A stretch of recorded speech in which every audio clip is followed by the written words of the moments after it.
trade union federation Cosatu says Denel must have a turnaround strategy to resolve its financial issues. It has been almost 2 years since employees at the state arms manufacturer have been paid their full salaries. For more on this, I'm joined by Matthew Parks, Cosatu's parliamentary coordinator. Very good morning to you. Thank you so much for joining us.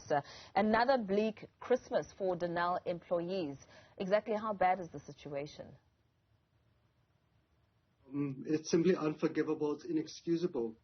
And we do appreciate as Cosatu the serious pressures facing Denel, like many other state-owned enterprises, which are really struggling to overcome the legacies of a decade of state capture, of corruption and mismanagement, of looting.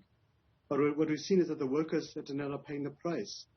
Since May 2020, many of these workers have not been paid their salaries. If they were lucky, at times they will get paid 20% or 45% of their salaries. Cumulatively, Denel owes these workers at Denel and its various entities or subsidiaries about 1.2 billion rand in salaries, pension fund payments, medical aid payments, UIF, etc.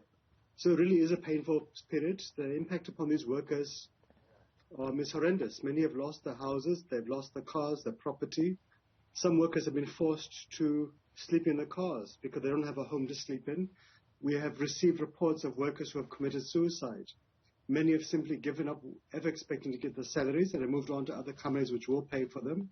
So we've seen a brain drain of many skilled workers from Denel to other companies, to overseas, etc. But what we have not seen from management is a plan to stabilize Denel, to pay these workers what is legally due to them, and to have a turnaround plan to take Denel back to those glory days when it was a very successful, sustainable company, which was known internationally for excellent products. So I think for us, it really is a painful period, and I think what's most frustrating for these workers is that there's no sense of what is going to be done. There's no end of light in the tunnel, which will give them a sense of hope to hang on for longer.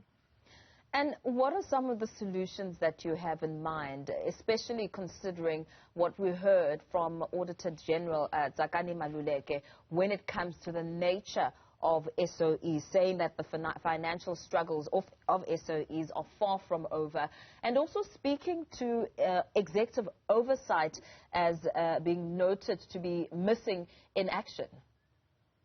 So we have in Denel, like many of the other SOEs, companies which were very successful until a decade ago, which produced high-quality products which are internationally competitive. I think for us, there's a couple of interventions which are needed. One is for government to give some financial support to Denel, as they did recently, to help pay off for some of its debts. But they also need to give some support to enable the staff to survive, to hang on. We do need to say, what can we do in South Africa's domestic market to give contracts to Denel? So we have a police force of 192,000 personnel. We have a defense force of 70,000 personnel. We have correctional services of 60,000. We have 400,000 people employed in the private security industry. So if all of those contracts for weapons, for ammunition, for the maintaining of their vehicles can be geared to Denel, instead of buying weapons or ammunition from overseas, that's one critical intervention. If we can look at consolidating Denel Aviation with SAA Technical to service the domestic airplane fleet locally, instead of having many of our domestic airlines going overseas to service the planes, they should either be geared to Denel and to SAA Technical. But equally, there is a high demand for South African weapons overseas, in Africa and other countries. But those countries which have had contracts with Denel have seen them being dishonored in the past, like with the example of Chad a few years ago. So government does need to help Denel to engage with some of these other countries and say, look, buy Denel's products, we will stand surety as government to ensure they deliver it. If you can have that kind of a plan, it can help to address it. But of course, we must deal with the issue of corruption and mismanagement at Denel. Management which has been found wanting must be fired. They must be charged if they are involved in criminal activities. We must also assist Denel with recovering some of its intellectual property that was hijacked during the decade of state capture. But it can be rebuilt. You're not talking about a dead horse. Denel can provide quality goods, but there is a need for support from government. There is a need for competent management. We must have a turnaround plan, and quickly as possible. Otherwise, if we continue this route, all that is going to happen is that Denel will collapse, and those workers will give up hope, and they'll move on to other companies which will pay them. Have you proposed some of these solutions to the Denel group?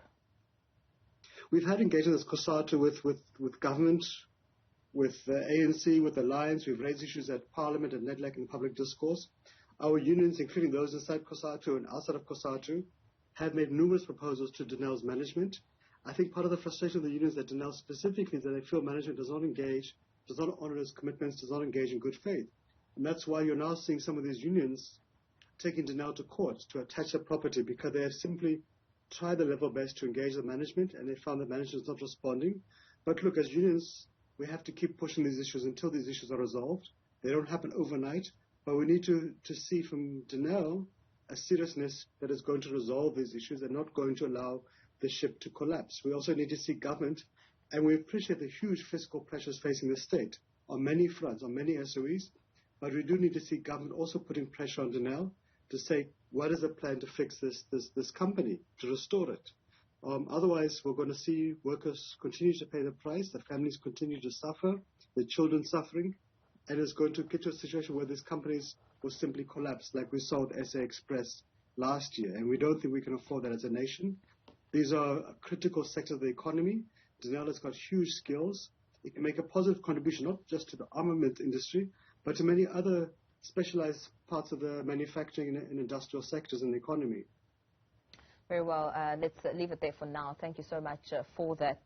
Denel's in desperate need of a turnaround plan. That's according to Cosatu's Deputy Parliamentary Coordinator, Matthew Parks, painting a picture of exactly what Denel employees are facing, going for a second year without being fully paid, and, of course, some of the challenges that have come with that on their personal lives, some of them losing homes and suffering depression and committing suicide. Really a horrible situation.